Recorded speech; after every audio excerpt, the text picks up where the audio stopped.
Saudi അറേബ്യയിൽ വധശിക്ഷയ്ക്ക് വിധിക്കപ്പെട്ട് ജയിലിൽ കഴിയുന്ന അബ്ദുൾ റഹീമിന്റെ മോചനം യാഥാർത്ഥ്യത്തിലേക്ക് കേരളം ഒറ്റക്കെട്ടായി കൈകോർത്തപ്പോൾ 34 കോടി രൂപ 2 ദിവസം ബാക്കി നിൽക്കെ സമാഹരിക്കാനായി. ഇനി ആരും പണം അയക്കരുതെന്ന് സഹായ സമിതി അഭ്യർത്ഥിച്ചിട്ടുണ്ട്. സഹായിച്ച എല്ലാവർക്കും നന്ദിയുണ്ടെന്നും മകനെ കാണാൻ കാത്തിരിക്കുകയാണെന്നും റഹീമിന്റെ മാതാവ് പാത്തു പറഞ്ഞു. മകനെ കാണാനുള്ള ഉമ്മയുടെ 18 വർഷത്തെ കാത്തിരിപ്പിന് വിരാമമാകുന്നു.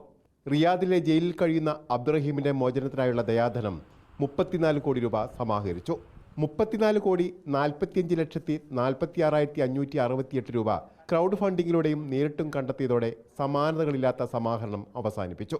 34 കോടി രൂപ ടാർഗറ്റ് ചെയ്ത് കൊണ്ടുവന്ന ഈ സംവിധാനത്തിൽ ഇപ്പോഴത്തെ കണക്ക് പ്രകാരം 34,45,46,568 റുപ്പീസ് വന്നിട്ടുണ്ട്.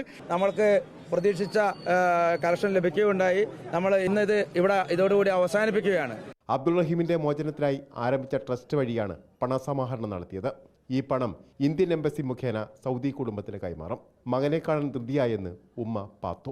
സന്തോഷമുണ്ട്. നിന്റെ കുട്ടിയെ കയറി ഇങ്ങോട്ട് കാണണം. അപ്പോൾ നല്ല സന്തോഷം ഉണ്ടാവും. ഒന്ന് കയറട്ടെ എൻ്റെ അടുത്ത്, ഉമ്മാന്ന് വിളിച്ച് കാണട്ടെ, അത് കാട്ടിത്തരട്ടെ. അതുവരെ സന്തോഷം തന്നെയാണ് എല്ലാറ്റിനും. അത് കഴിച്ചിലായല്ലോ. ഫറൂഖ് കാടാമ്പുഴയിൽ ഉത്സവാന്തരീക്ഷമാണ്.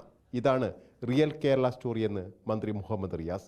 റിയൽ കേരള സ്റ്റോറി ഇതാണ്. ലോകത്തിനാകെ കേരളത്തിൽ നിന്നും പഠിക്കാനുള്ള ഒരു പാഠമാണിത്. ലോകമാകെ പഠിക്കേണ്ട, മനസ്സിൽ കുറിച്ചു വെക്കേണ്ട ഒരു മലയാളി പാഠമാണ് ഈ കണ്ട കൂട്ടായ്മ.